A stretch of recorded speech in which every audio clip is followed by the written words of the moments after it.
So why don't we get started?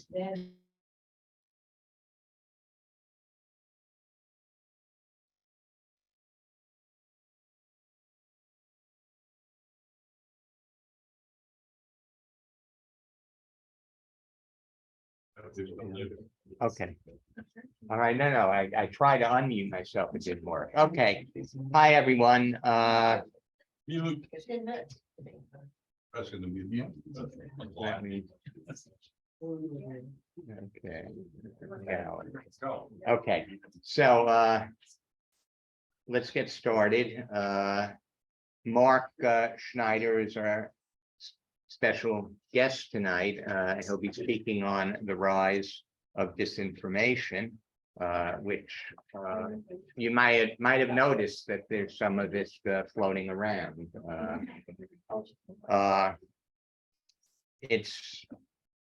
We have our work cut out, and I'm just going to make a pitch at the beginning where those of us who are here at headquarters, they need people to man headquarters here.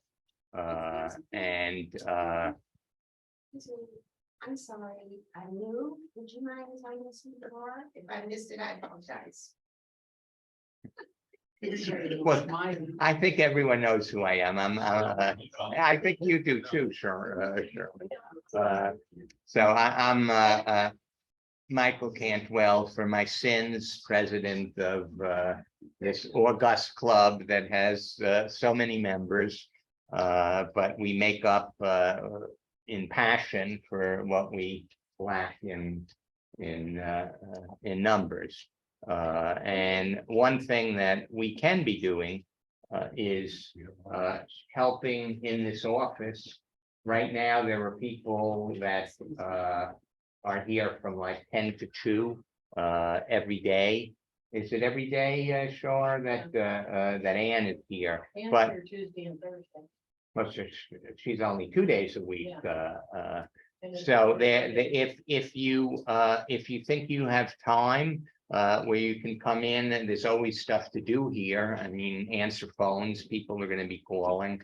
We really got out hustled by the Republicans, I guess for 4 years now.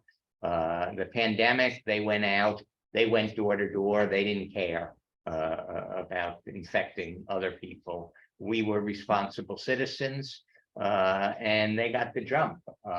They are extremely active, and I'm sure that their office is staffed 9 to 5 every day, and they have they have lots more money than we have in this in Palm Beach County, so we have to work harder. One other thing people can do, we're always looking for writers for the Delray Democrat. It's a struggle every month to put it together, and it would be great to have more voices. Other than that, anything else, David? You have any ideas, Shar, that I should be telling you? Okay, all right. Well, then let's get started with Mark. Mark. You probably got an email.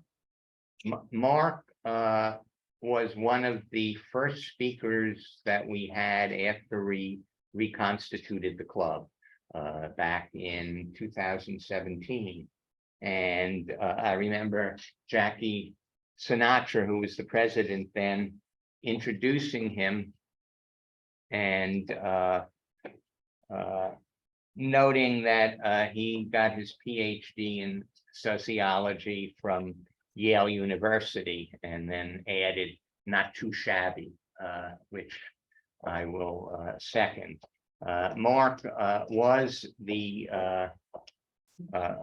president of the Palm Beach County chapter of the ACLU of Florida. He tells me that has since been dissolved, or they don't have chapters anymore. So, but He is a terrific speaker. We've had him 3 or 4 times, and this is there's probably no more important issue today than how we got here, where there is an alternate reality, and there are alternate facts, and there are 30% of America that believes the world is run by a cannibal, pedophile cabal, including the Pope and Oprah Winfrey and Tom Hanks and you name it. So, Mark, if you are ready, I see you have your PowerPoint ready, so take it away.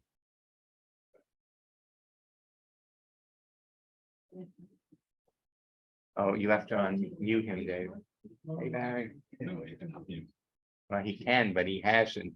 So has he? Mark? Oh, there you are. Yeah. Okay. You need to unmute, Mark.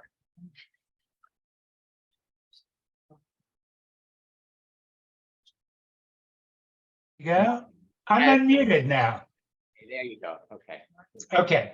I'm so happy to be back with the Delray Democrats. I got to forewarn you that this talk is a little bit long, but I hope you will bear with me and enjoy some of the visuals. It's divided into 3 parts. I'm going to first present you with kind of a general sociological framework that establishes some of the general conditions for the rise of disinformation. Then I'm going to discuss some of the contingent events that account for its rise in the United States. And then I'm going to talk about some of the developments that have arisen to try to counter disinformation.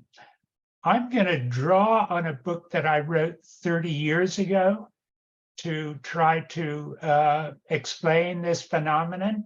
It's a book that I wrote to help explain the rise of the sciences, the conditions in which they arise and conditions in which they don't arise.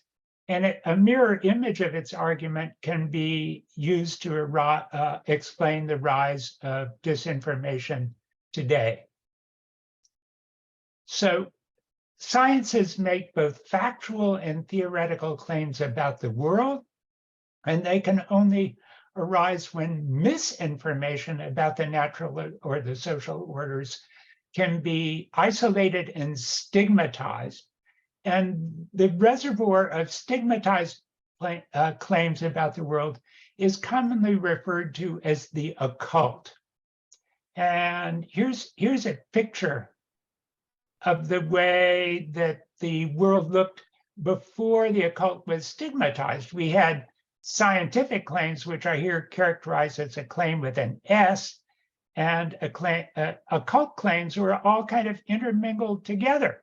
And this was true of claims about the natural order prior to about 1700. These claims were just intermingled together, and I'll give you an example of that in a moment. And then really only around the 1850s, we had a boundary formed between scientific claims and occult claims, and occult claims came to be seen as of low status, and they were segregated, and this boundary was formed, and these claims came to be seen as low status ones. And I'll give an example. For instance, it used to be the case that claims about meteorites were seen as being occult. And in the early 1700s, they were down in this region. And they were seen as fictional because nobody would believe that stones could fall from the sky. This was contrary to Aristotelian physics, and it was just contrary to everything that everybody believed.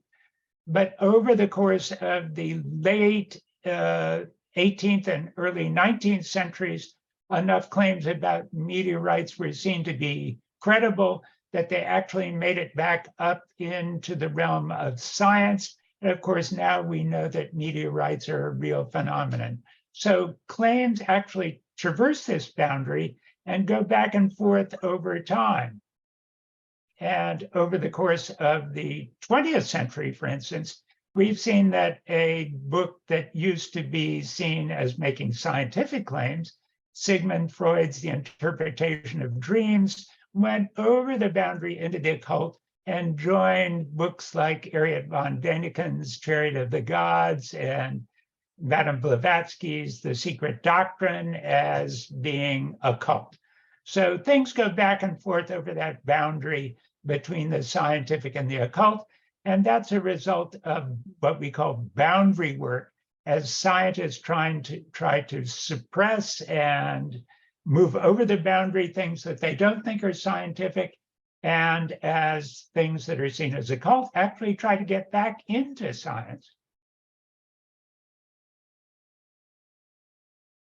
So where do we have secure boundaries between science and the occult? Secure boundaries can form when claims are very expensive to produce or to disseminate, when claims are insulated from what I call lay scrutiny. And that means when everyday citizens can't just make claims, whereas instead claims are made by a priesthood or by a very small group of scientists that are highly trained. That is where lay people can't just make claims. Where the production of claims is bureaucratized, by which I mean that there's a hierarchy of individuals that organizes claims making and allots tasks in claims making as they would in a scientific laboratory, where there are lead scientists who organize research teams to conduct inquiry and assign tasks, and where you can have relatively untrained individuals down at the bottom doing routinized tasks, laboratory workers who are organized into increasingly kind of hierarchicalized teams led by lead researchers who organize their work, and where claims and claimants are mutually dependent, where they rely upon one another and build upon one another in their claims making. And I'm going to give you an example of that using claims about the mRNA vaccines that we're all so thankful for having. So making mRNA vaccines, devising them and making them was very expensive. I don't know what the actual cost for devising them was, but the federal government spent about $1 billion in developing them and then distributing them. So there was a whole lot of money thrown at this project. They're insulated from lay scrutiny. This is a little snippet of a paper about mRNA vaccines. And I won't read this. This is this little snippet from a paper. I only want to say that you see here, there's this 5, and then there's an apostrophe here. The 5'N contains a 7-methylguanosine cap structure, 5'N 7G. Now, I'm so much a layperson that I don't even know what this little I don't even know how to read this apostrophe. Does anybody in the audience know? Do we have any biochemists who know what this little apostrophe means so that you could read this to a class, for instance? We're so much lay people that we can't even read this in English to an audience. So the work of this research team is pretty much insulated from lay scrutiny. And the work was bureaucratized. This is Melissa Moore. She was the head of the mRNA team. She was appointed the chief scientific officer, and she had about 140 scientists working under her. The work was mutually dependent. This is a study of research papers on mRNA vaccines. It looked at 100 research papers between 1995 and 2021. These 100 research papers, these are the top 100 research papers. They were published in 48 sources. And it's interesting, of those 100 papers, the average number of authors on a paper was 37.3. There was one single authored paper. The total number of authors was 3,107. These 100 papers were referenced by 3,863 other papers. The average age of those papers was only 3.66 years. In other words, they were very recent. And the average number of citations per document was 309. In other words, these are highly cited papers. Anybody who wants to do mRNA research has to cite these papers. So the whole community of mRNA research papers is highly integrated. These people know one another. They know that they have to refer to one another's work if they are to advance their careers and do work that will be respected by their colleagues. So the entire community is very highly integrated and mutually dependent. And those are the four features that I want to stress about scientific communities that allow them to coalesce around research agendas and make sure that they can insulate themselves from occult work.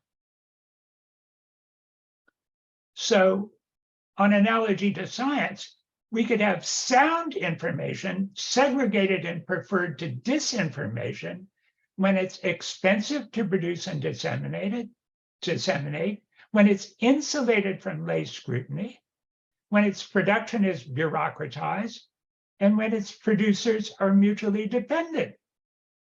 Now, you'll just reflect immediately that we can't have sound information insulated from lay scrutiny because information has to be available to the public. So we just can't have the type of scientific papers written that people like you and I can't read. So what about the other three qualities? And to address them, I'm going to kind of concentrate on the history of print media just for the moment. And to give you an example, let's go back to the early history of print media in the United States. And I want you to just take a look at this broadside that was published by, does anybody know the name of the engraver of this print of the Boston Massacre? Paul Revere, you're right. So this is an engraving of a piece of disinformation about the Boston Massacre. This piece of disinformation has a line of redcoats shooting down an apparently unarmed group of US citizens, not US citizens, colonists, at the order of a British captain. And almost everything about this is false, because it's not true that there was a line of British soldiers. The soldiers were defending themselves against armed colonists. There was no order given to shoot at the colonists. And the soldiers were defended, and successfully. They were accused, but were not convicted. They were defended by John Adams. So this is a completely false bit of colonialist disinformation produced by Paul Revere about the Boston Massacre. And broadsides like this were cheap to produce, relatively cheap to produce and distribute. Now, the rise of rotary presses made publishing more efficient, but they also increased the amount of capital that you needed to produce and distribute information to mass audiences. And newspapers in their heydays, I would say between the 20s and the 70s or 80s, really became bureaucratized. And they had staffs that were mutually dependent and cooperated in ways that made them resemble kind of scientific organizations. Towns around 40,000 could have morning and afternoon newspapers with staffs of 60 to 100. They used the API and the AP and the UPI for their national and international reporting. The distribution relied on newsstands and coin-operated paper boxes. I served as a newspaper boy when I was a kid, distributing newspapers on a bike. And big cities had numerous competing dailies. If we went back to the 1890s or so, we'd find a lot of yellow journalism with a lot of fake news produced. Smaller towns had weeklies. And interestingly, there were, before World War I, there were about 300 Black newspapers in the United States, which weren't in mass circulation, but they could be cheaply produced. News was produced in a bureaucratic fashion. Here's kind of a organization chart for a standard newspaper.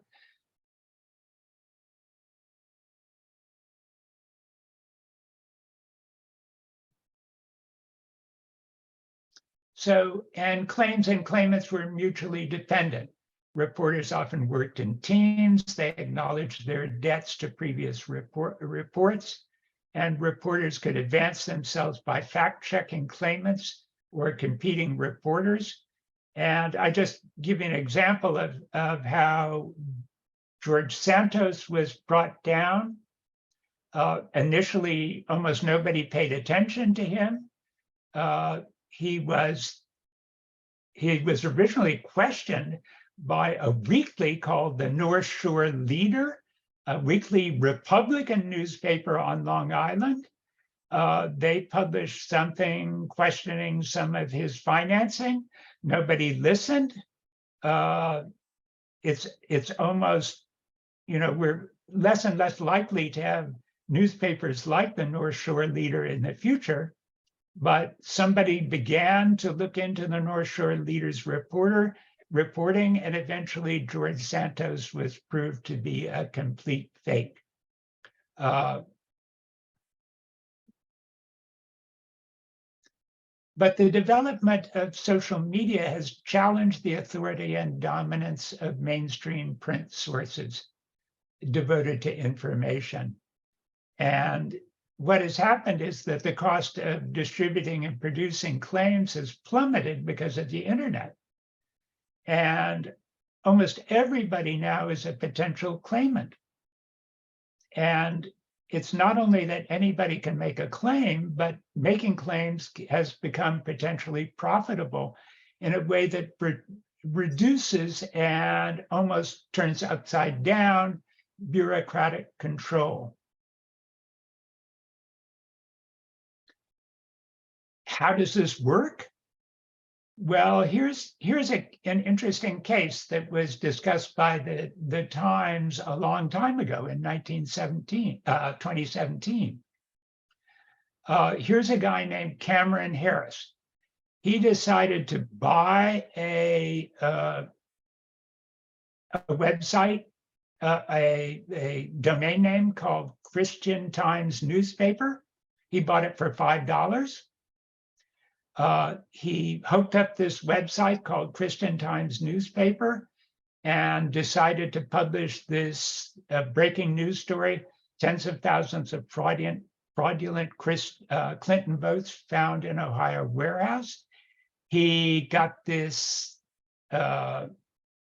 photograph online. This is actually a photograph from a British election. not a United States election. He published this online. He bought a bunch of fake bots to like his web pages, his Christian Times newspaper webpage. The story went viral, and he earned $5,000 for about an hour's work publishing this story. So this business model spread very quickly. And we found that there were a bunch of teenagers in Velish, Macedonia, who decided that they could make a living as disinformation entrepreneurs. There were about 140 kids, teenagers in this small town in Macedonia who were making a living. Some of them could make $2,000 a day publishing disinformation. The average income in this town was $6,000 a year. Companies were placing ads on their sites. I'm not sure whether this is overall or in this town alone, but about 235 million a year. So this was highly profitable. So fake news sites proved highly profitable to people. And that was one of the reasons that disinformation spread so quickly. It was a very good business model for people who could sit in their rooms and make quite a bit of money.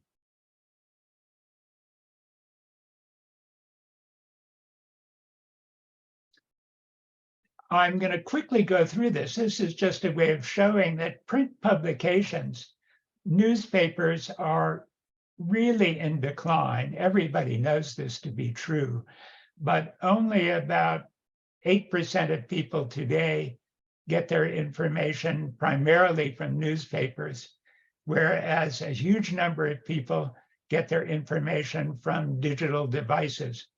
A little fewer from television, some from radio. And among digital devices, most people get their news from news websites or apps, the fewest number from podcasts, a significant number from social media, and some do it from searching themselves. I'm not sure about where these figures come from, but there's a huge amount of money going into financing, advertising on social media. So there's a lot of money out there to be made by people who can capitalize on producing information that goes viral on websites. So the ecosystem that thrives on disinformation works kind of like this. There are disinformation entrepreneurs who do the creative claims work, like the kids in Macedonia or the guy who did the Christian Times newspaper. These potentially viral creators are scanned by Breitbart and other digital media for viral claims. They are promoted by Breitbart. The ones that seem to be picking up steam in social media are then promoted by Breitbart. Fox scans Breitbart and other digital media for stories to promote on Fox.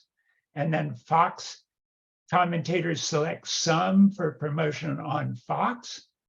And then Fox analysts scan audience response on Fox by the second to see which claims are working on Fox and which ones don't. They drop the ones that don't and they promote the ones that do. And then the hot items are promoted and repeated on Fox. It's a Darwinian survival of the most viral. So disinformation can thrive because it's inexpensive to create and its distribution can be successfully monetized. its production is not bureaucratized. Mutations are quick to occur and compete in a Darwinian struggle for virality. Its producers are very weakly mutually dependent. They're essentially independent of one another, the opposite of science. And so we get a world that looks kind of like this. We have information producers, and we'll think of the Washington Post, the New York Times, APUPI, groups like that over here. And we get the disinformation producers. They're segregated. There's a clear line of distinction between them, but this group can't be stigmatized. And I'm going to go into the reasons for that in a moment. They're segregated, but this group has not been successfully stigmatized at all. 1/5 of polled adults in 2021 believe that it is definitely true or probably true that COVID-19 vaccines contain government-issued microchips.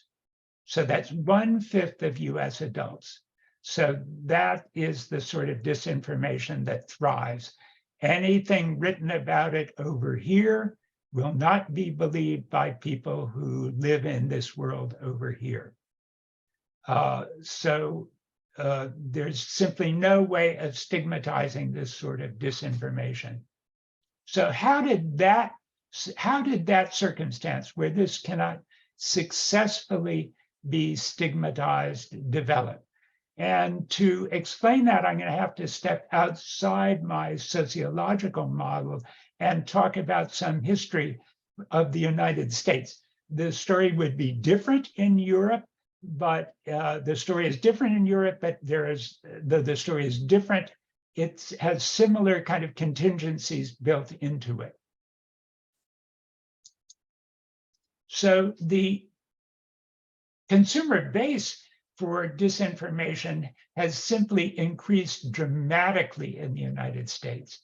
The invention of the internet and social media platforms alone were not sufficient to create this larger consumer base. It was dependent upon historical contingencies, things that happened that we gave no thought to really at the time. We did not foresee this coming, but we, in a sense, rue the day that they happened now. Talk radio dramatically increased this base. And we didn't see this happening when it came about, but just thinking about this, when FM radio developed, most music stations migrated to FM because the sound was so far superior on FM radio, even though the broadcast radius of FM stations was significantly lower. So you couldn't reach as far, but the sound quality was much higher. So radio stations that broadcast music switched over to FM, and that kind of evacuated the AM spectrum. And what moved in? Well, largely religious programming moved in, and right-wing talk radio moved in. And furthermore, that took a while to develop, though. First of all, it was mostly religious. And then satellites developed that allowed for nationwide syndication. Prior to I would say, the late 70s, you had to have landlines for syndication that led to all sorts of delays in and difficulties in syncing things. So without satellites, it was difficult to have nationwide syndication. So those two developments, the development of FM and satellites, allowed for technological developments, allowed for first of all, for the development of the AM spectrum to go over to religious and political programming.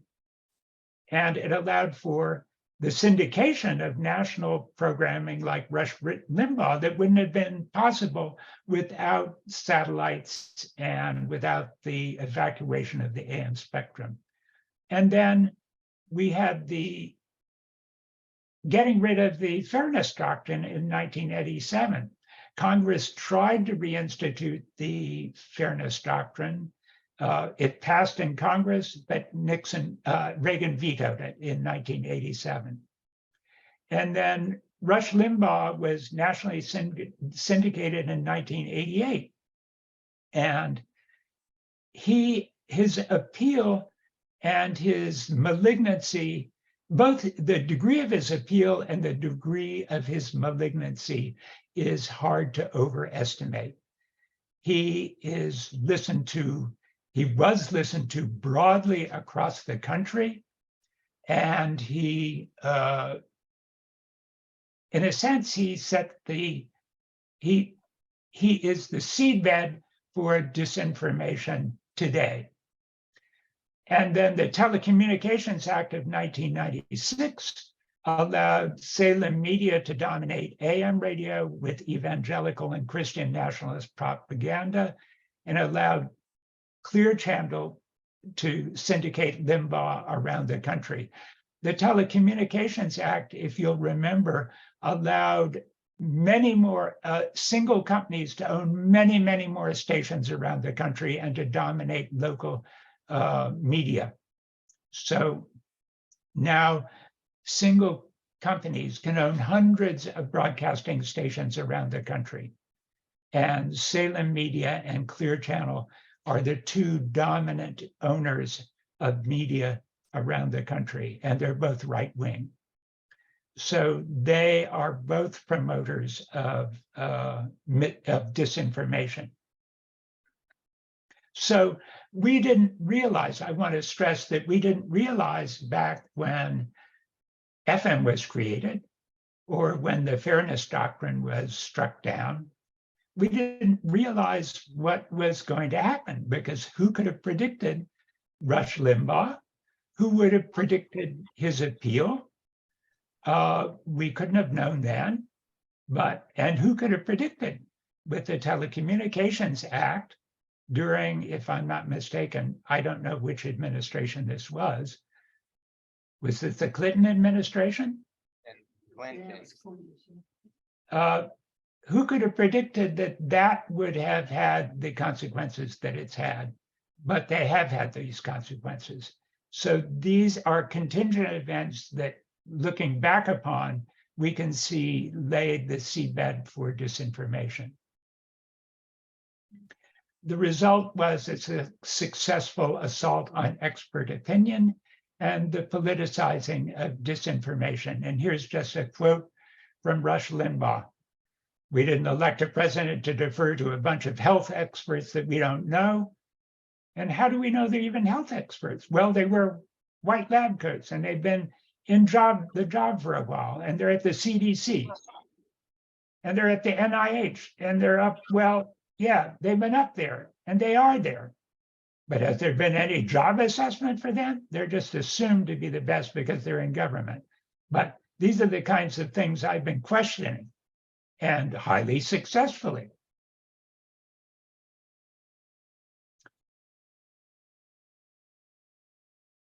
So talk radio prepared the way for social media. And recent evidence shows that 60% of US adults get their news on social media. The most popular fake news stories were more widely shared on Facebook than the most popular mainstream news stories. And many people see fake news stories they believe that they believe, and referrals from social media accounted for a small share of traffic on mainstream news sites, but a much larger share on fake news sites. And when we look at the distribution of misleading information on right-wing sites as compared to left-wing news sites, it's the comparison is illuminating. There are essentially 11 pieces of disinformation on right-wing sites for every piece of disinformation on left-wing sites.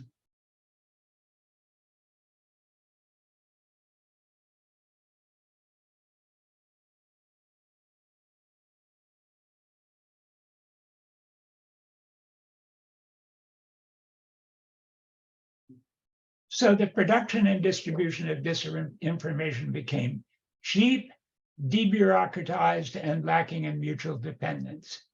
That a large audience developed for it made it profitable and impossible to stigmatize. So, is there anything to do about this? I'm not going to be very hopeful about this, but I want to just review very briefly some of the things that have been suggested. Can we dry up the economic incentive to producers?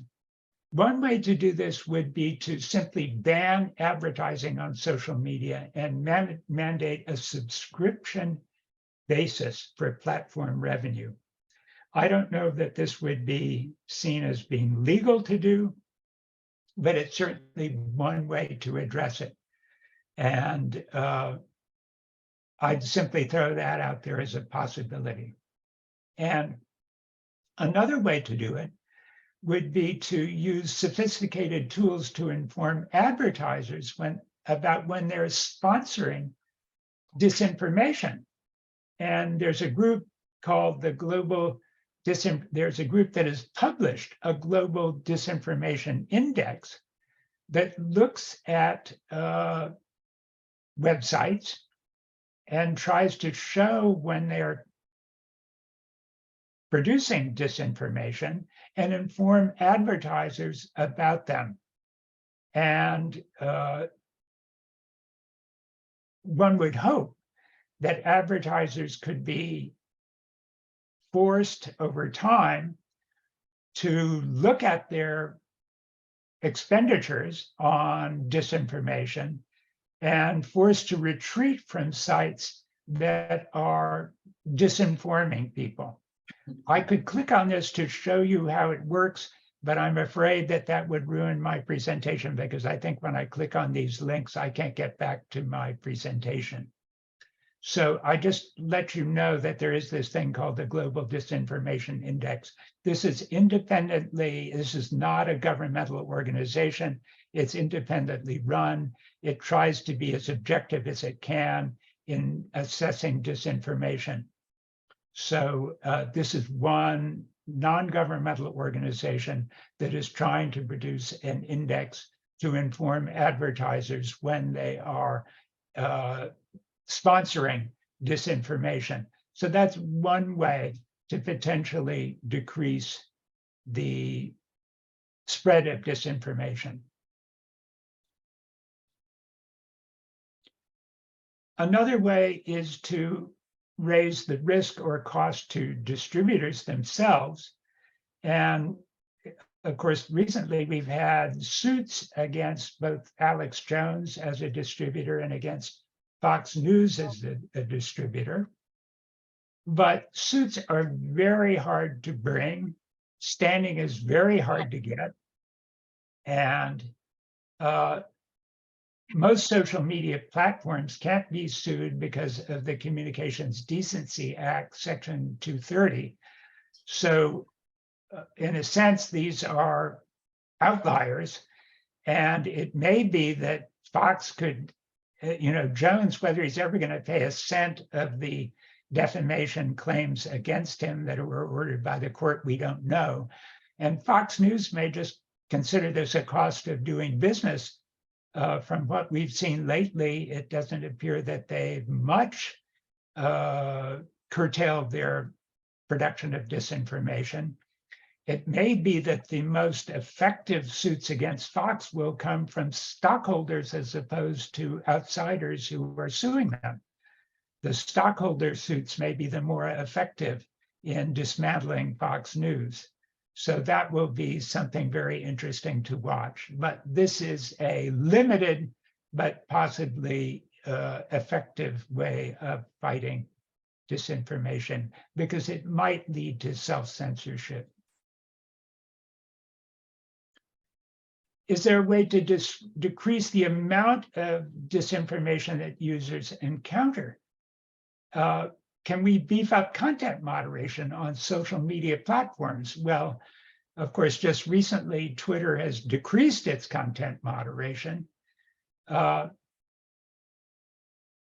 We can create laws or industry agreements to force the adjustment of algorithms so that they do not lead people directly to disinformation. The EU has created the Digital Services Act, which will go into effect fully in 2024. It is much stronger than anything that exists in the USA, and it does have some teeth. I encourage you to look into it. There's a group called the Integrity Institute that is producing some very interesting information about how the DSA, the Digital Services Act, is going to affect the EU. And I would encourage you to go to the Integrity Institute and look at some of the information that it's produced about how the DSA is going to work. It has the potential to rein in some of the worst offenders. It applies mostly to the big platforms and somewhat less to groups like 4chan and some of the smaller platforms that are the most maligned, perhaps, that have the smaller groups that have the more radical bits of disinformation on them. But this is something to look into. Whether we can have a Digital Services Act in the United States, I don't know, because of the First Amendment. We would have to see. It's not something I think we would expect out of Congress, but I encourage you to look at the European Digital Services Act as a potential model for something that could happen in the United States. We all have to worry, I think, about deep fakes. You may be aware that a DeSantis ad included a deep fake, apparently having Trump kissing Anthony Fauci using a deep fake. And I just note that Adobe and Microsoft are joining up in an effort they're not trying to identify deep fakes, but instead to offer certificates to content that is not deep faked. And in other words, when you go online, you should be able to see a little digital signature on stuff that is not faked if they get this up and running, so that you'll have confidence when things are not faked. It's very difficult to identify when things are faked if they're well done, but they will be able to give certificates to things that are not faked. So this is a potential way to regulate stuff that is, to alert us to things that are faked, because they will not have these credentials.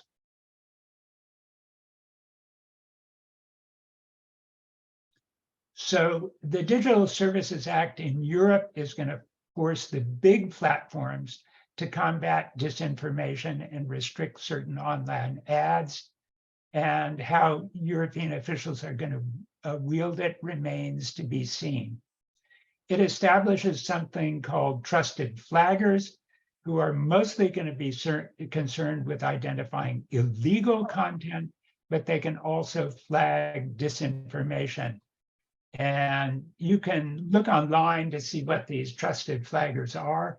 They're groups, usually NGOs, and non-governmental organizations, and they're going to be subjected to kind of a host of regulations to make sure that they're on the up and up. And they will essentially be informing platforms about disinformation and about illegal content. And in a sense, this is a way of outsourcing content regulation so that platforms themselves won't be continually burdened with content regulation.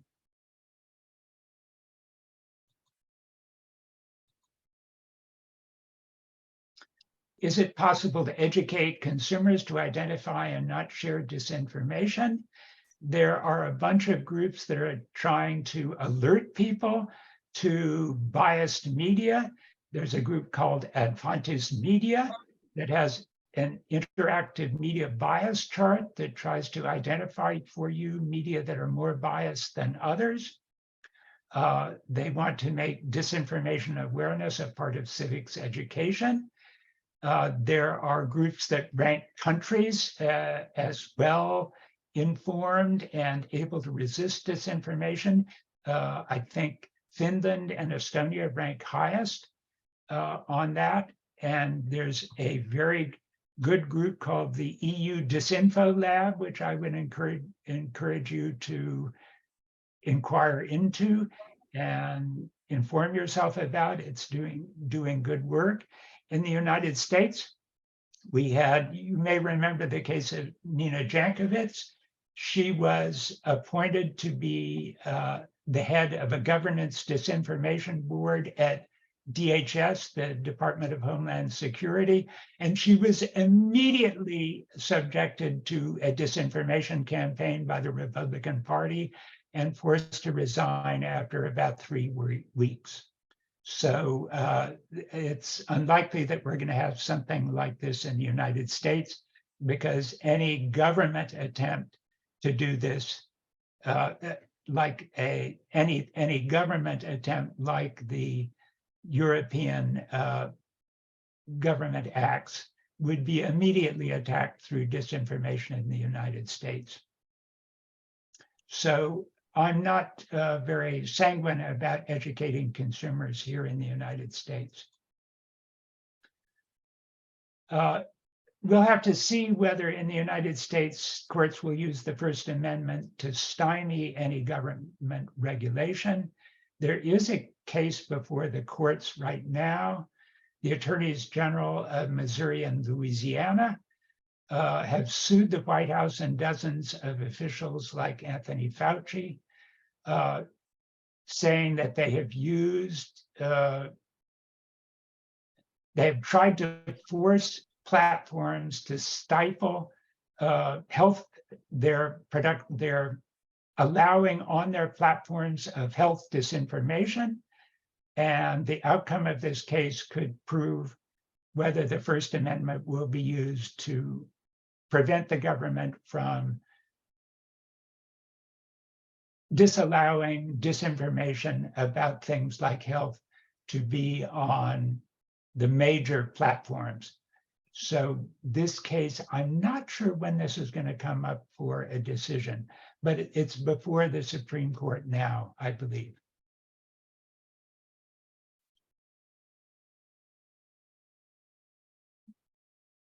So over the past 70 years, we've seen technological innovations that alter the factors promoting a strong boundary that stigmatizes disinformation. And both these technological changes and policy changes allowed for a mass consumer base for disinformation to develop in the United States. For different reasons, it's developed in Europe as well. Entrepreneurs have exploited consumer concerns to enrich themselves, and politicians have exploited both as a route to power.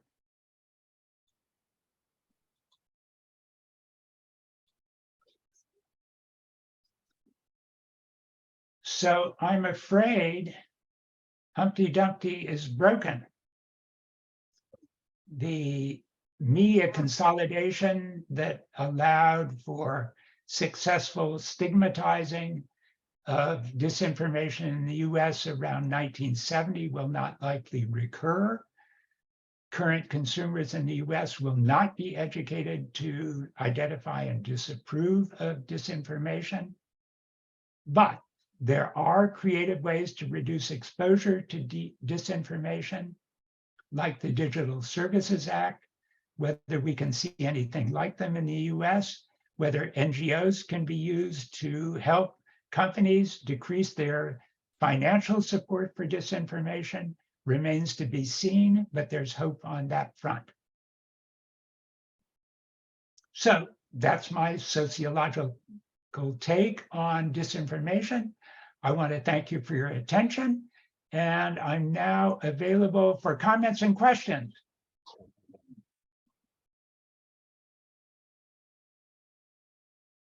Well, first, let me say thank you. That was terrific presentation. We'll have questions. I think the best way to do it, though, is I'm going to ask one to lead off and then ask people to come up and sit here. I'll vacate the seat because there are, disembodied voices for all the people that are watching this on Zoom. I think it's better if everyone can see who is talking, and everyone in this room can see who's talking. So two things I wanted to say. The first, and I don't know I think I know the answer to this. The people that are making money on this are the right wing. The kids in Macedonia aren't creating fake news about Donald Trump. They are, and I don't know if I'd like to think it's because Democrats or people in the science-based universe wouldn't do something like that because it's abhorrent to them. But the difficulty is when you quoted the percentage of people believing these crazy things. The Times had a survey last year that found 57% of Republicans either believed that the QAnon conspiracies were completely true or mostly true. That's 57% of people. So, I mean, it seems to me that people that are so ignorant and so in such a fog of disinformation are unreachable. We just have to wait for them to die out. But they have shown.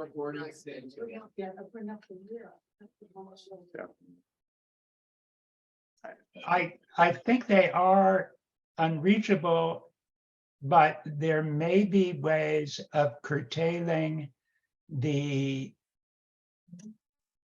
spigots of disinformation. So we'll have to see. I'm not sanguine about Fox because it seems to me it hasn't learned its lesson. But the lesson it learned, I think, is that it lost viewers by calling Arizona. It lost viewers by firing Tucker Carlson, who ironically the text that he sent that caused him to be fired was a text in which he actually berated himself for having this bloodlust, for killing. He said what got him fired was he said white men don't fight like that. Okay, but further on in the text, he admitted that he felt he wanted the Trump supporters to beat the hell out of this kid, and then he started thinking that, this kid had parents, this kid had someone that loved him, and, this is not how we should be doing things. But Fox ended up losing viewers, I mean, because they fired this guy. And that's why, what was it that they said recently, the ticker that they had, that the wannabe dictator is trying to jail his political opponent, when nothing could be, I mean, Biden couldn't be further removed from that whole thing, and Trump couldn't be more implicated by his own admission. But it doesn't matter, to these people. And you mentioned DeSantis. DeSantis is trying to it's projection. They say that we're grooming, okay, but they're the ones that are setting up these schools now. They say we're teaching CRT. We never were, but we were teaching history. But what they're going to do is scrub history so that they end up with people as ignorant as they are. Anyway, Dave, yeah, come on up.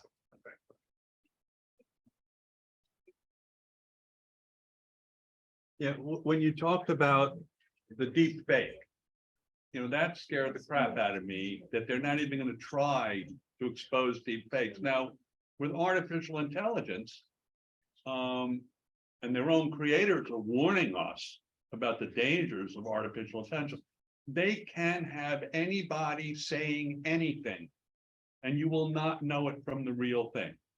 So while it's nice that they're going to try to, check mark what's actually true, what's real, the fact is we're going to have, quotes from Biden saying all kinds of stuff that he never said. And it goes beyond disinformation. It's a totally alternate, that's what scares the crap out of me. I don't know. Okay. It wasn't really a question, it was more of a statement, but I mean, is there anything that, we can do about this? I'll dump it on you. The only, I'm also scared of that. And the only thing I can say is that there may be ways to address this by asking the Digital Services Act in Europe does address the issue of the algorithms that drive people to viral content. And it may be that we can, in the United States, if Congress gets its act together, it may be that we could have the major platforms adjust their algorithms in ways that will divert people from content that is clearly suspicious, let's say. And and there might be, this would be very difficult on First Amendment grounds, but let's say that a campaign says, Biden did not say that. This is fake.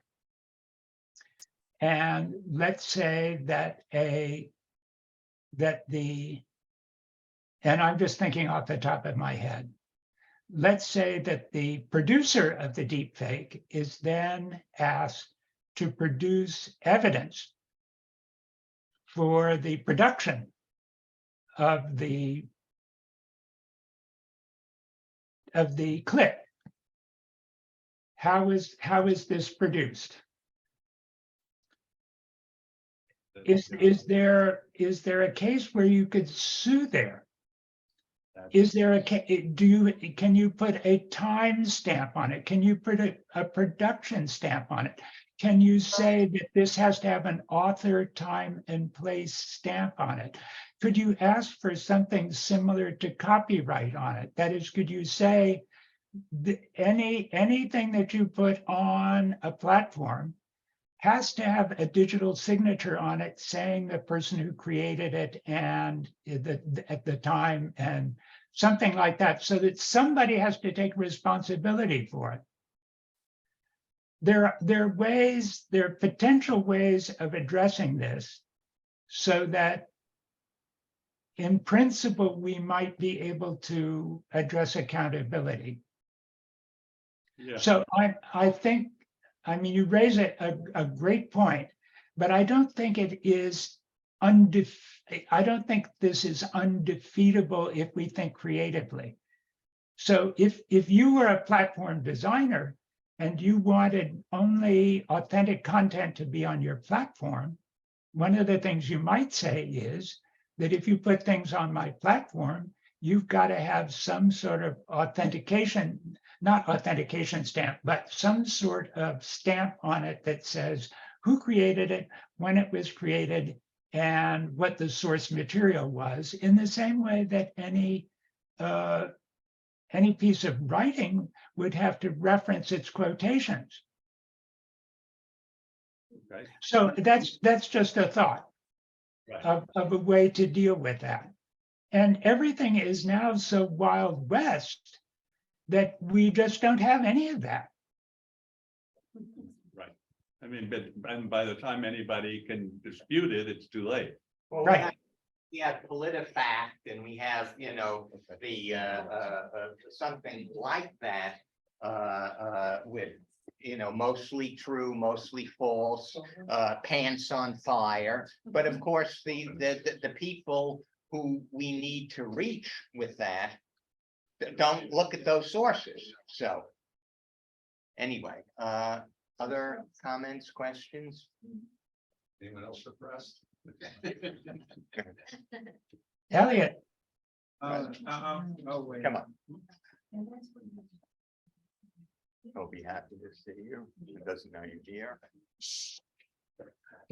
Yeah, Always. what I want to say is, before Susan and I moved down to Florida, we were up north and used to listen to a Pacifica station called WBAI. I don't know if people are familiar with it, but like when 9/11, when 9/11 happened, my immediate reaction was inside job. This was not hearing it from anybody, but this was because of the orientation, you know, that I got from BAI, and then they offered a premium called Small Change, which was a video that said, you know, how you know, they went through each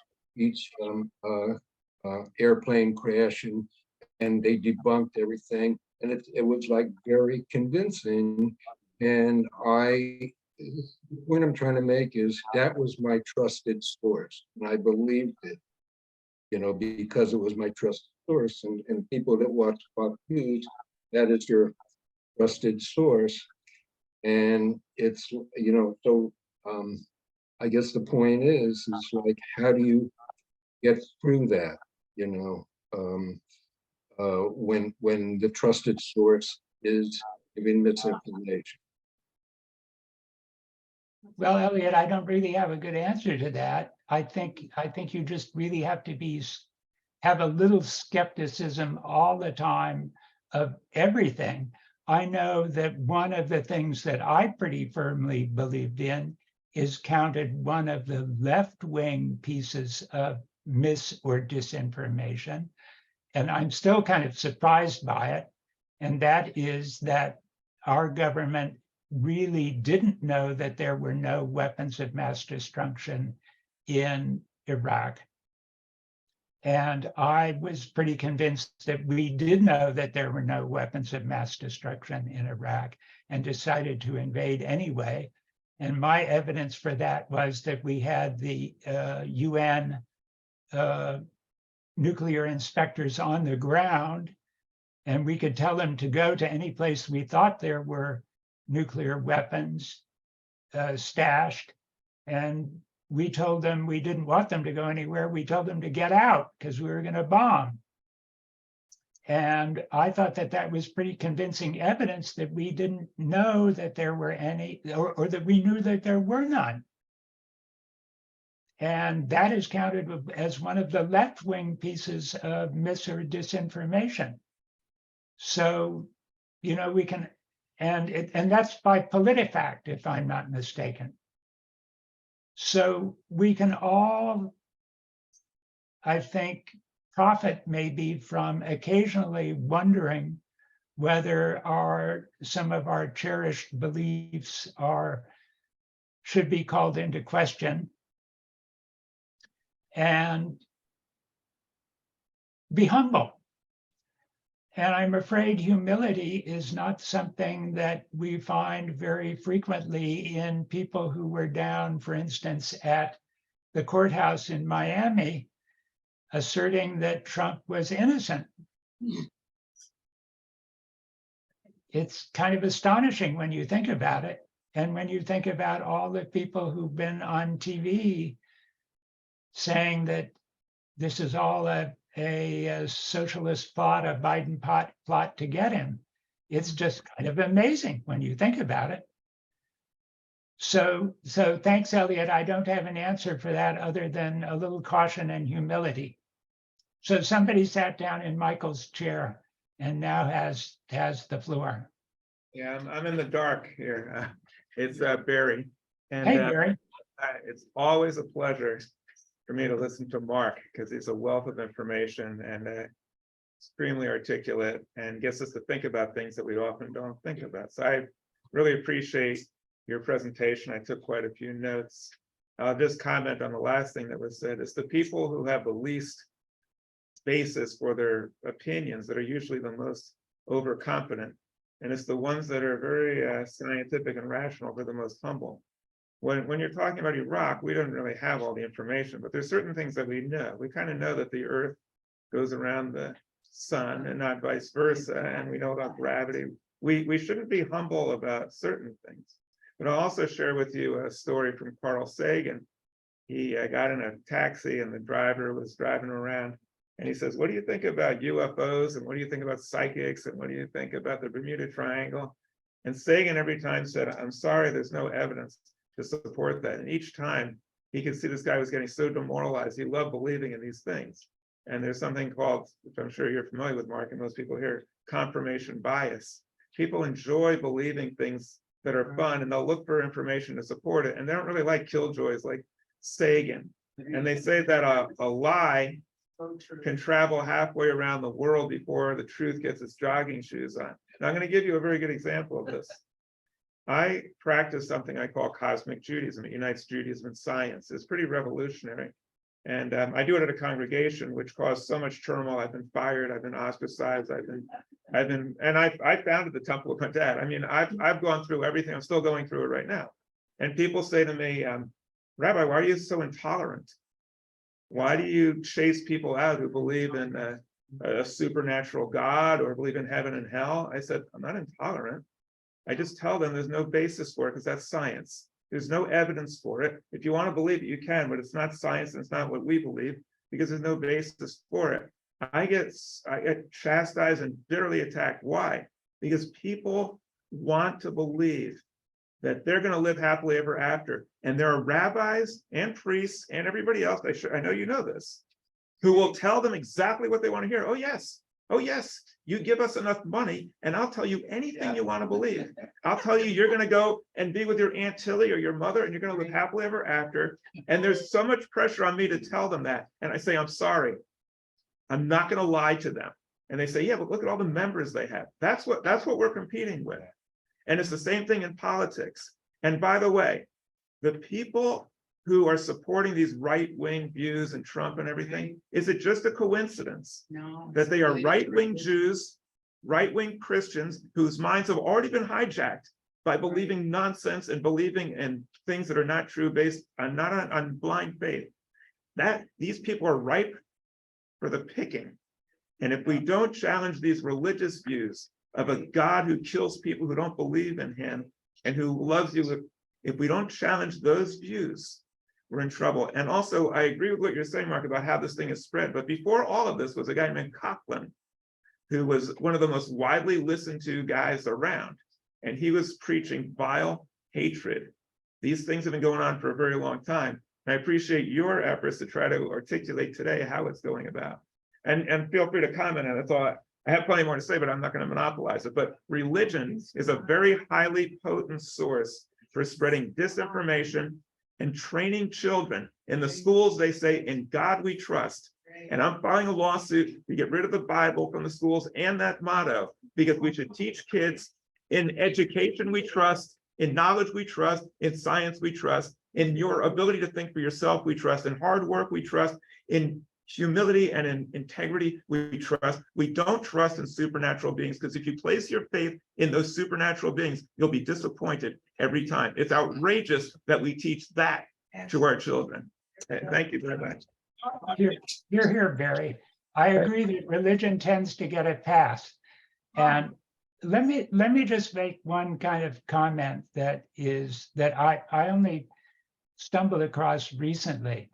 You know, we look back to the era of Walter Cronkite and Huntley and Brinkley and the newspapers of let's say the period between about 60 and 80 as being this period of rationality and consensus in the United States.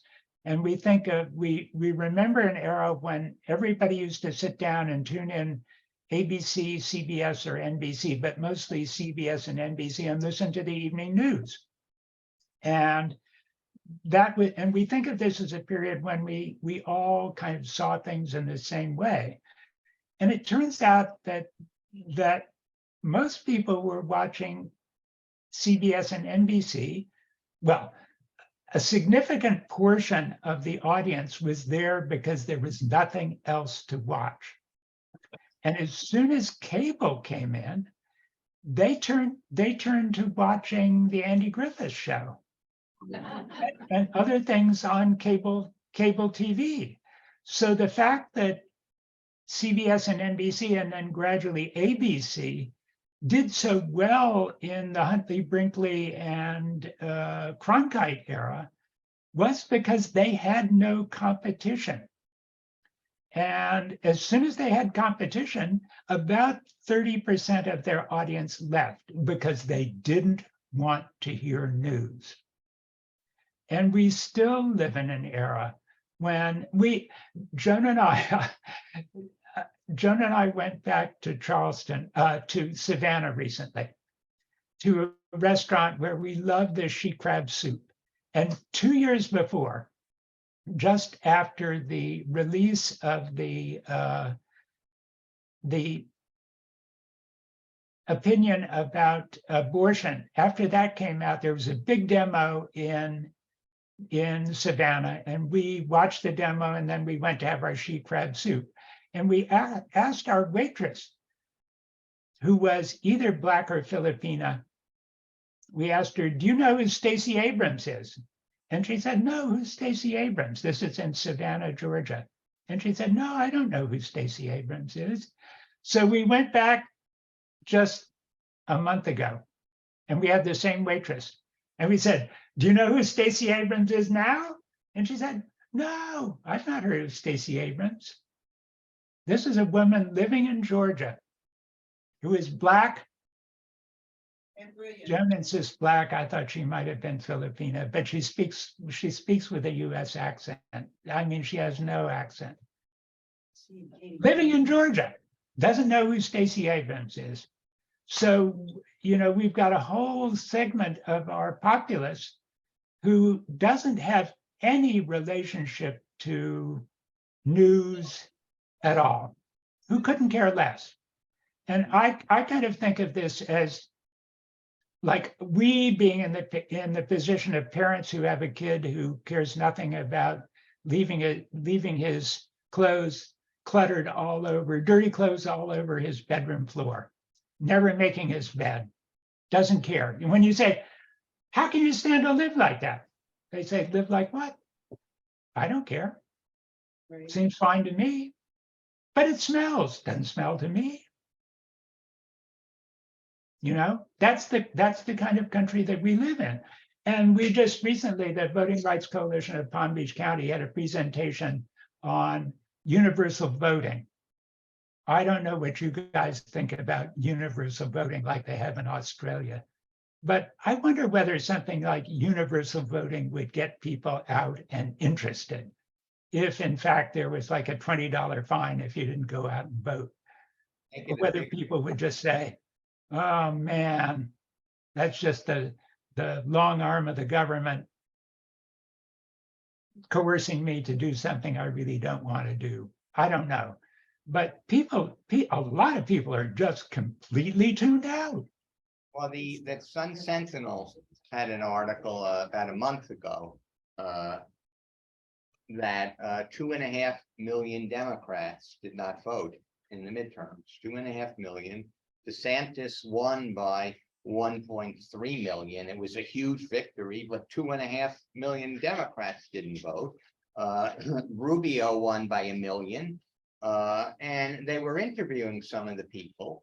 And one woman said, well, I voted in 2020. I knew Trump was really bad.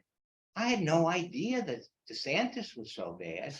Now, if you read a newspaper, we have two newspapers here in Palm Beach County, the Sun Sentinel and the Palm Beach Post. They attack DeSantis. It's not an attack. They report on DeSantis that he's a crypto fascist.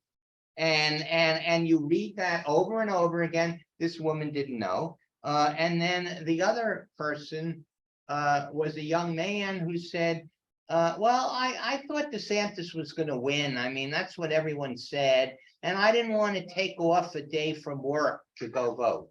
This is a guy that didn't know he could early vote. He didn't know that he could vote by mail. So now what they probably got their news from was either over the internet or they watched TV, and the local news, if they were watching local news, are all Clear Channel or Sinclair Broadcasting. So you have to read a newspaper in order to get that information, and they didn't do that, probably because it takes more time to read, or they, they're not interested in what they're reading. Who knows? And we didn't call. We didn't, yeah, and that's, I mean, I have called people now. We have phone banking, which I didn't mention earlier, to reach people, to tell them that they have to re-enroll by vote and vote by mail. I've called several people. They had no idea. Oh, that's why I didn't get my ballots for the mayoral or the municipals. And these were hot Dems. These were people that voted regularly, and they didn't know. So it's scary. Joan threw in a couple of comments. Yeah. Joan threw in a couple of comments. Okay, I'm not. Oh, yeah, in the chat. Okay. If you think it might be because the schools do not teach, when I grew up, we talked about the elections, we talked about. Come on up, Shirley. Come on, please. Yeah. Yeah. Yeah. And then, By the way, yeah. I'm afraid traffic is something I can do it. Same with the germ theory. Come on. Everyone knows Shirley Jones. I know. Thank you. Mark, how are you? Hi, Shirley. Why aren't you here with us? We'd love to have seen your face. Anyway, I believe a lot of this goes back to our educational, education. We don't teach civics. We don't teach the fact that you need to participate in your society. They don't teach history. And so to get away from it, which one of our governors is now saying we need to do, that's the complete eradication of our education.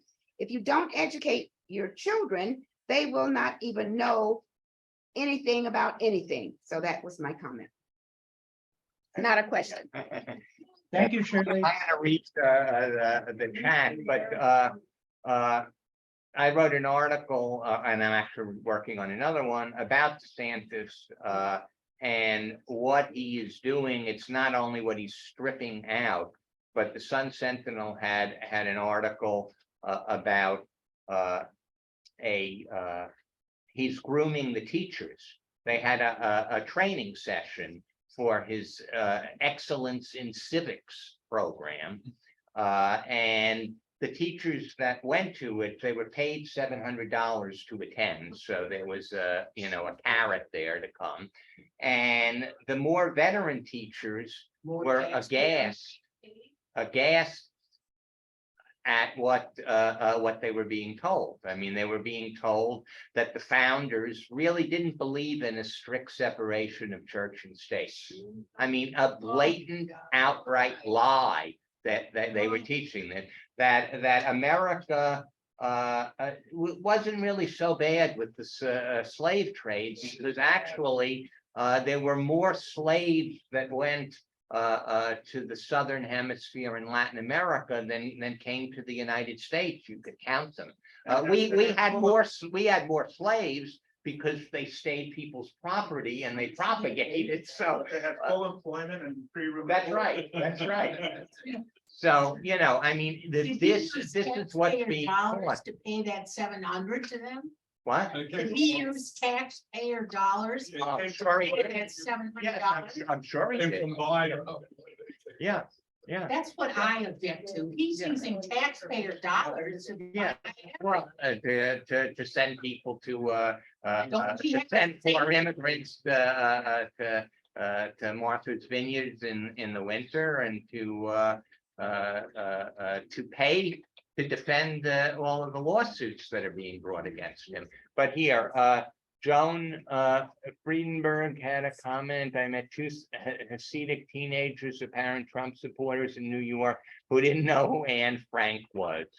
Yeah, yeah, that's we encountered a bunch of them. Barry, I was telling them before you got here about being down for DeSantis's speech before that, and that wild, crazy people. You went inside, but were you there when the woman? The woman said to me, you calling me an idiot? And before I could answer, I hesitated. David said, yeah, I'll call you an idiot. Susan, did you have a comment? Susan Berkowitz? Yes, I just want to ask what our group can do to encourage people to know how to, that they have to sign up every year to vote by mail, because obviously there's a lot of people who are not, who don't want to go to the polls or whatever, or can't. They're working, whatever, but they don't know, like you said, that they have to sign up every year. And they don't know that they have to send, once they do get the ballot, to send it right away, so it goes in before a certain time.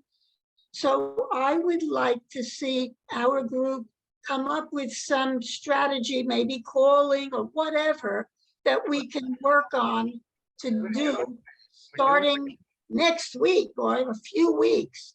Well, we can. I think that's important for us to participate in doing something. When you feel that you're doing something, even if you see the odds are very, very bad, you will have more hope and things will change. Okay, well, we will send you the link to the phone bank. We're looking for people to make phone calls. And we're going to be doing that. There are 180,000 Democrats in Palm Beach County who voted by mail, who no longer are eligible to vote by mail. They have to re-enroll. So we put it on the front page of the Delray Democrat. You can with information who to call, how to do it online, and even a QR code so people can hover and go right to the website. It took me 45 seconds to do it. Okay, so it's very simple. But Judy, you want to unmute yourself? There we go. Yeah, I'm hoping that the supervisor of elections will send emails to everybody about the signing up for vote by mail. But also, I think all of the Democratic office holders in Palm Beach County and everywhere should be communicating with all of their constituents via email. And I know that the supervisor of elections does have, I mean, they have my email, and I wasn't getting any mail from Lois Frankel. And when I asked about it, they said, well, no, we only send it to people who ask to, who call the office. And I asked a friend, do you get the email from Lois Frankel? And she said, no. If you got it, would you read it? She said, yes. And so I saw Lois at a meeting and I told her that, and I think she's now doing it because the supervisor of election has email, whoever has volunteered to have their email. And their newsletters really say a lot. And I've been getting, because I donate all over the place, I get Congress people all over the place sending me their newsletters. And of course, that could help just to educate the constituents. Michael? Yeah. I sent out an email to at least 80 people, most of them all in the club, and I didn't get it, like, I know I'll be happy to forward it. And I got an email from the supervisor of elections, I didn't ask for it.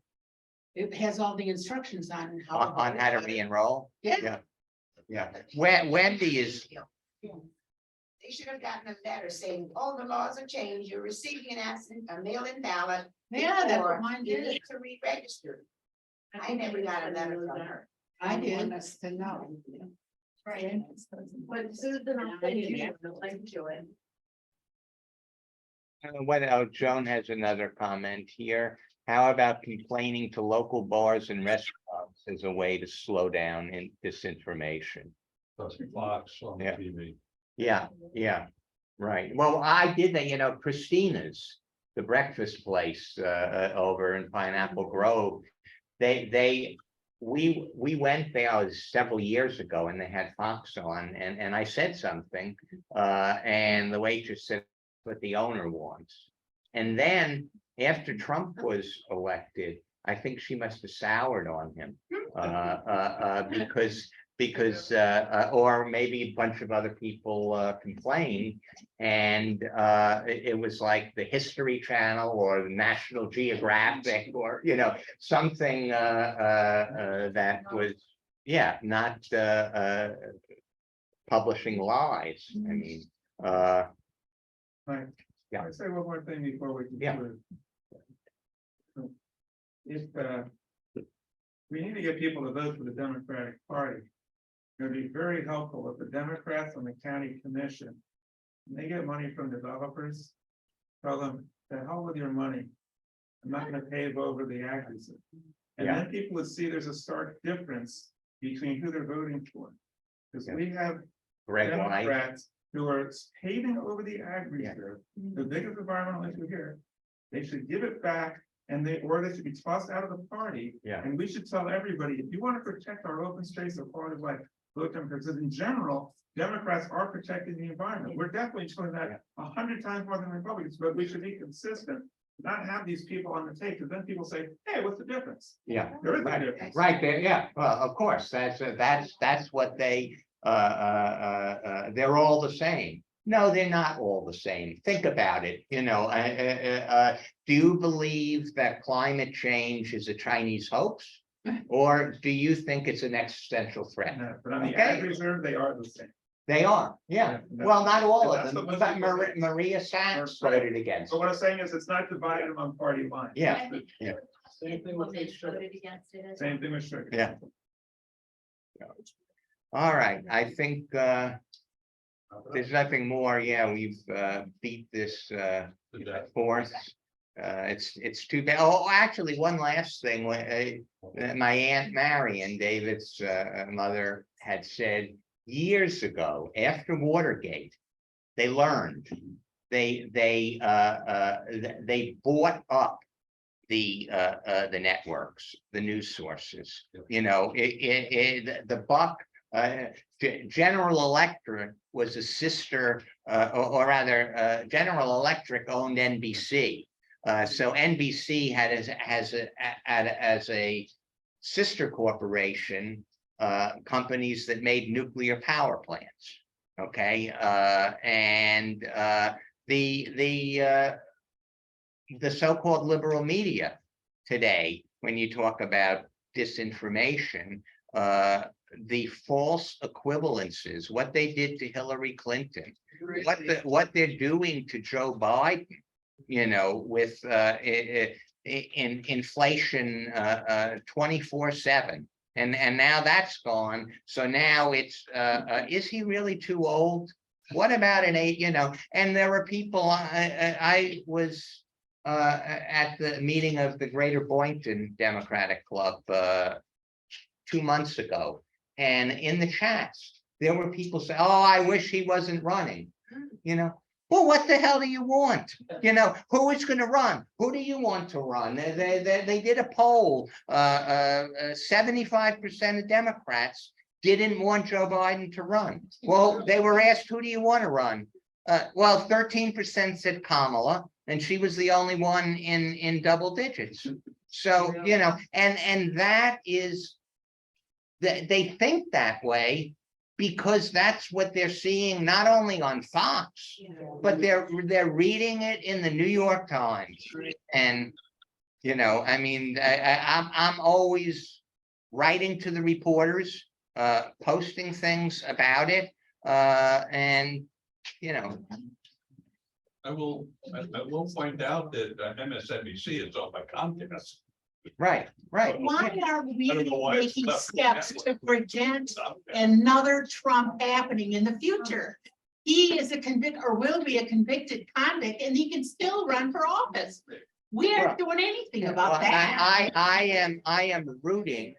am rooting for Trump to get the nomination, and I am praying. No, I wrote about this.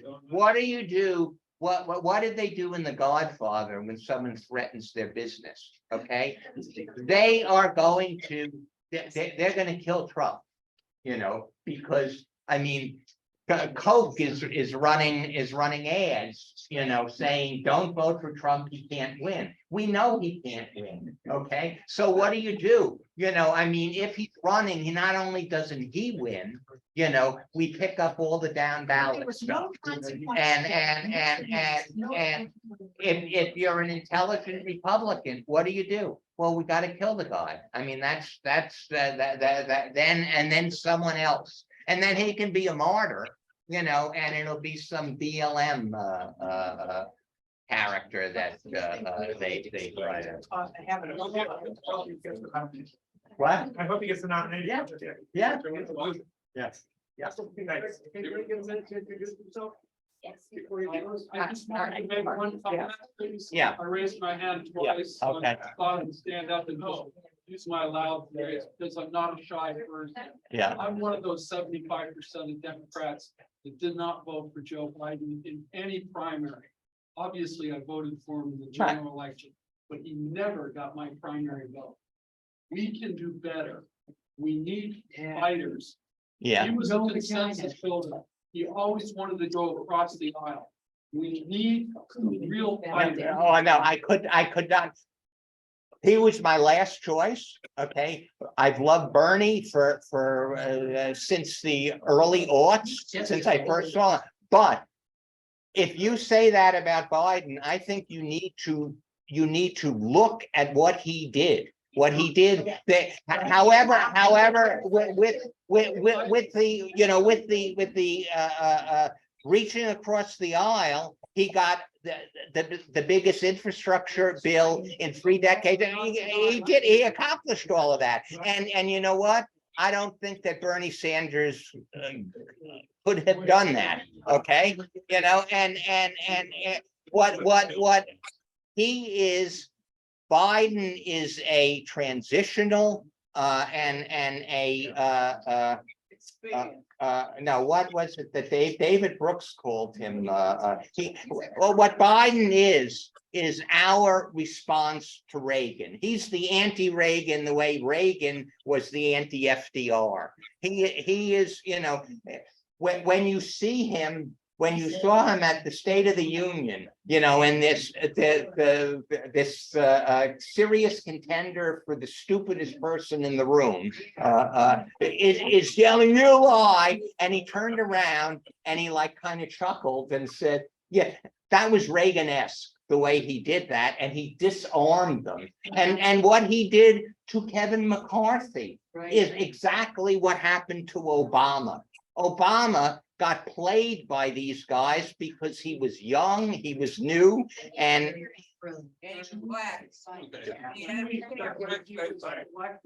what? I'm in the breakers, Yeah. running the AV equipment, listening to Speaker of the House. He was talking about putting a monkey wrench into the spokes of anything that the Democrats would do. There was no interest in any kind of work together. Right. They just wanted to Make him a one-term president. torpedo anything that they were doing. This was the CPAC convention. They used to have enough breakers. They were smaller in those days. You're talking when Obama was president. Mike, can we hear from Yeah. the candidate? Yeah, come on. Come up. I won't take a lot of time, because we all know, and you'll see me for the next 14 months plus. The prime, because this is a marathon, and there's 2 candidates that are running as of today. My name is Greg Lurin. I'm running for state attorney. Dave Arenberg, if you haven't heard, has announced he's not seeking re-election. Yeah. If not, you can watch him on NBC when you want to see him. Yeah. Will be officially there at the end of the term. So I'm not gonna talk about issues or things like that right now, because it's late. If you have any questions, you give me a phone call, you can email me. I'll gladly answer them, and you'll see me out and about, as I said, for the next 14 months. The primary is not till August of 2024. Look forward to talking. And I'd like to good to see you. Everyone, I'd just like to say it because it's gonna happen before we meet again. I think I'm having a turn Delray Green. Please, if you're Delray Beach residents, Incorporated, those of you in the county still love you, but if you can't vote in the city, it's for you to come to. And July the 12th, I'm having a Turn Delray Green introduction of my candidacy. Johnson for mayor of Delray Beach, city of Delray Beach, fundraiser at 404 West Atlantic Avenue. Oh, I know that, yeah. The 0404. So come on, and we'll talk about how we turn Delray green. Mark and everyone on Zoom. Mark, thank you again so much. That was great. Thanks for having me, as they say. My pleasure. See you later, Happy Mark. to be back for the Delray Democrats. See you later, Mark. All right. Take care, everyone. Yeah. All right. So, David, shut us down. Okay, what do we got? What's letting it down? Yeah. I do really well.